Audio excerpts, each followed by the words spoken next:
નમસ્કાર. બોલો જોગણી.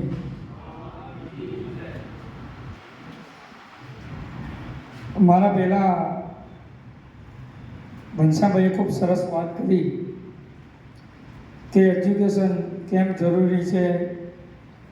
આજે હરીફાઈ થઈ રહી છે, એમાં આપણે ટકી શકીએ એવી પરિસ્થિતિ તો અત્યારે હાલ દેખાતી નથી. આપણે એવું માની લઈએ કે જાગ્યા ત્યારથી સવાર ગુજરાતની અંદર નજર નાખીએ તો એવા સુખી સંપન્ન સમાજ હોય એજ્યુકેશન અને રાજકીય પીઠબળથી આજે ક્યાંય પહોંચી ગયા છે.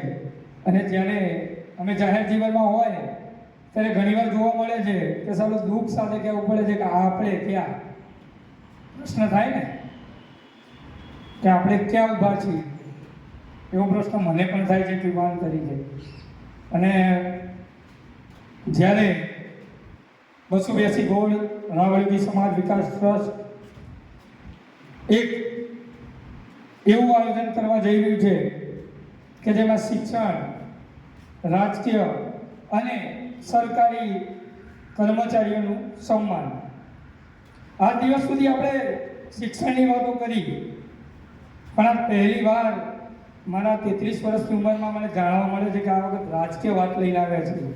કોઈ બી સમાજના વિકાસની અંદર એજ્યુકેશનની સાથે સાથે રાજકારણ વિના વિકાસ સંભવ નથી.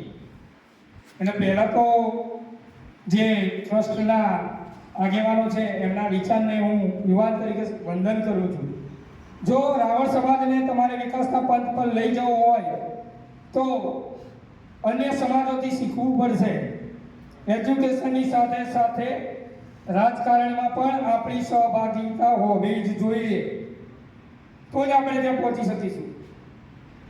એટલે એજ્યુકેશનથી સમાજ ડેવલપ થશે એવું વિચારી ન શકે. અને આપણે તો લગભગ 100-150 વર્ષ પાછળ છીએ. જે આપણે રેસમાં પહોંચવું છે ને, તો આપણે એવું કહી શકાય કે આપણા જોડે પગ જ નથી દોડવાનું છે. એટલે જે આપ અહીંયા ઉપસ્થિત થયા છો, તમારે ઘર, પરિવાર, ધંધા બધું જ છે, પણ તમને વંદન છે કે આજ રવિવારનો દિવસ હોવા છતાં પોતાના પરિવારને ટાઈમ આપ્યા વિના ક્યાંક સમાજની ચિંતા કરી છે.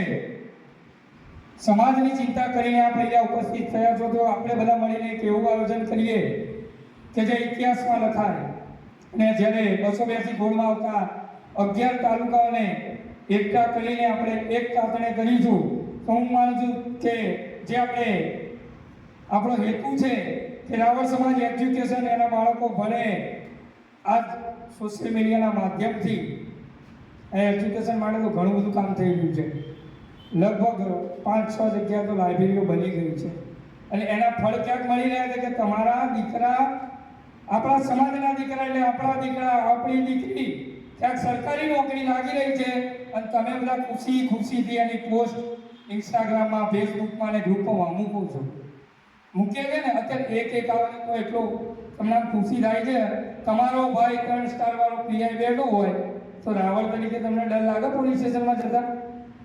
ઘૂસી જઈએ ને. અમારું આ સપનું છે સાહેબ. આ ગોજારિયાની ભૂમિ ઉપર મેં લગભગ રાકેશભાઈ આ દિવસે કહ્યું હતું, તમારે તો દરેક સરકારી ઓફિસમાં રાવળ સાહેબ જોઈએ છે, ત્યારે આપણે ઘૂસી શકીશું. અને એના માટે એજ્યુકેશન. ક્યાંક તમારો ભાઈ